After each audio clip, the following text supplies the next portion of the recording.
Good morning and welcome to International Trade News at 11. I'm Preston. And I'm Sebastian, Custodia.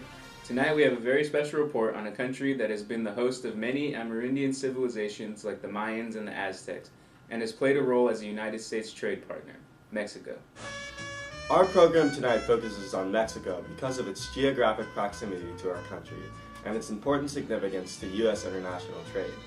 In the 16th century, Hernán Cortés and the Spanish conquered the Aztecan society in Mexico. After this point, Mexico served as a viceroyalty of New Spain until the early 19th century. Mexico finally achieved independence from Spain on September 16, 1821, after an 11-year armed conflict. Mexico experienced more struggle throughout the rest of the 19th century, which led to economic and social concerns of large-scale underemployment, inequitable income distribution, low wages, and poverty.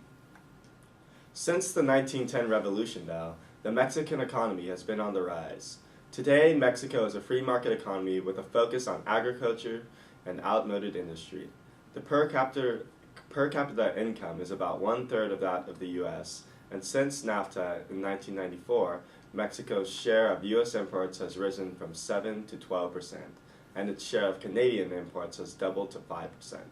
Now we'll pass it off to Laura to give more insight into the population and economic growth in Mexico. Thanks, Sebastian. My name is Moreno, coming to you live from Mexico, as you can see through these beautiful adobe walls. We're going to discuss the population rate in Mexico. First off, the population of Mexico has been recorded at about 1.15 million people as of July 2012. And yet, the population growth rate is still growing at 1.086%, predominantly in Mexico City. The population gradually evolves over time based on fertility, mortality, and international migration trends. According to the population pyramid, we see that the highest age bracket that makes up Mexico ranges from an infant to a person of about 30 years old. After, we see that for both men and women, the population begins to lessen. As males are listed on the left side and females on the right, each bar represents 5-year age groups, with the youngest age groups at the bottom and the oldest at the top. Well, why is this important? Since 1994, the Mexico's share of U.S. imports has increased from 7% to 12% since the implementation of the North American Free Trade Agreement. Mexico's share of Canadian imports has doubled to 5%, and Mexico now has free trade agreements with over 50 countries, including Guatemala, Honduras, El Salvador, and European countries as well. Even Japan, putting more than 90% of trade under free trade agreements. What's making Mexico stay afloat? Their industries revolving around service, manufacturing, and agriculture. Let's go to Sebastian to talk about Mexico's imports and exports in these industries. Thanks, Laura. That was great. As we already said, Mexico is the world's 12th largest economy, and trade plays a huge part in this. With petroleum being the country's largest mineral resource, it is not surprising that oil and oil products are among Mexico's largest exports. Oil products, along with its other major exports, precious metals, mercury, zinc, natural gases, and food products, amounted to about $375 billion in exports in 2012. Expectedly, the U.S. is Mexico's largest export partner, accounting for around 78.6% of total exports. Imports play an equal role in the Mexican economy, with the country importing around $380 billion in 2012. The country's largest imports include paper, aircrafts, industrial machinery, tobacco, and lumber. Again, the U.S. is the largest partner in this aspect, accounting for 49.7% of Mexico's imports. Following the U.S., the European Union, China, and Japan are also big import partners of Mexico. Now back to Laura with a Juan-on-Juan lesson on labor and sectors in Mexico. Thanks, Sebastian. That was wonderful. Let's look at how the imports and exports has resultantly affected Mexico. The total GDP value of Mexico represents 1.86% of the world economy.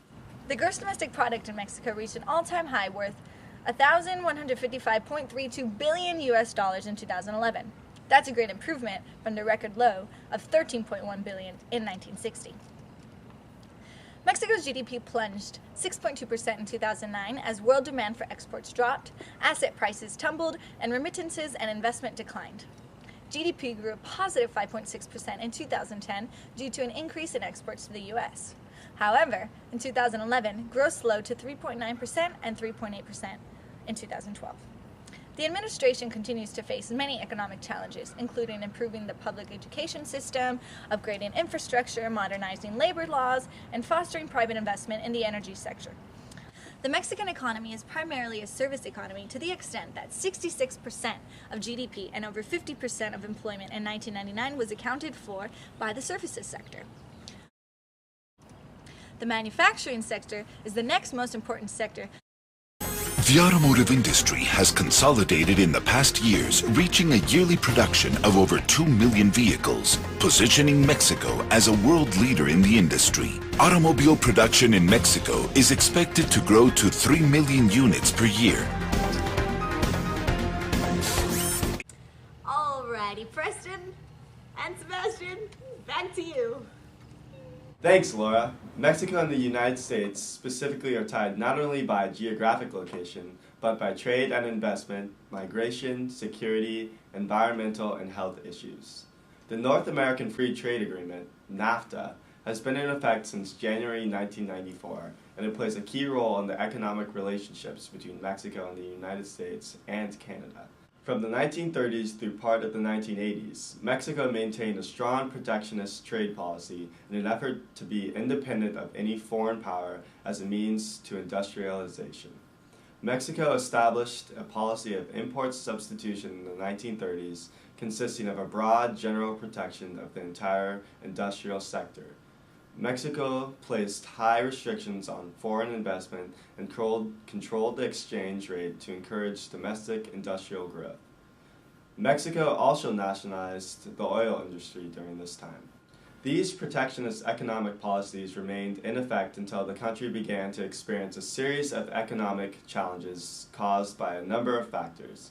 The 1980s were marked by inflation and a declining standard of living. One reason for these economic issues was the peso exchange rate. In the 1980s, Mexico utilized a strict exchange rate that increased imports but decreased exports because other countries were unwilling to exchange their currency for the overvalued peso, causing a trade deficit. Before NAFTA, tariffs on U.S. goods were 150% higher than other countries, and there were many non-tariff barriers on transportation across the border. After NAFTA, Mexico's trade with the United States has grown considerably since 1994. Mexico had a trade deficit of $1.3 billion with the United States in 1994, the year after NAFTA implementation. In subsequent years, the trade balance shifted to a surplus as exports to the United States increased. When the U.S. economy is booming, immigration from Mexico increases, while in a recession, like the one started in 2008, immigration decreases. The Mexican immigrants have been sending remittances back to Mexico mainly to the lower class. 16% of Mexican households have direct ties with immigrants in the U.S. Remittances have declined in the recent years, though, as migrants have been bringing their families to the United States. Now we're going to send it to Michael to talk about foreign direct investment. Thanks, Preston, and bienvenidos a Mexico. I'm here at the Walmart headquarters, and have you ever tried a tamale? They're muy delicioso. Anyway, NAFTA, proximity to the United States, and economic stability make Mexico an attractive location for FDI. Additional reforms to improve competition, labor conditions, and education quality are needed to increase competitiveness and encourage even more FDI.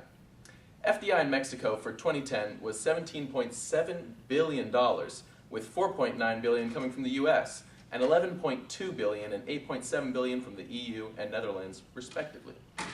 Accounting for a significant portion of this inflow is a $5.7 billion all-share transaction by Dutch brewer Heineken for their purchase of Mexican FEMSA's beer optionary. For the year 2010, the US provided 27.6% of all FDI in Mexico, benefiting over 23,000 companies. In the past 10 years, U.S. foreign direct investment in Mexico totaled more than $123 billion, concentrated largely in the manufacturing and financial sectors. U.S. firms have an important presence in Mexico. Back to you guys in the studio. I'm going to go try a delicacy called tacos de lengua. Thank you for watching our program tonight. I hope you learned as much as we did.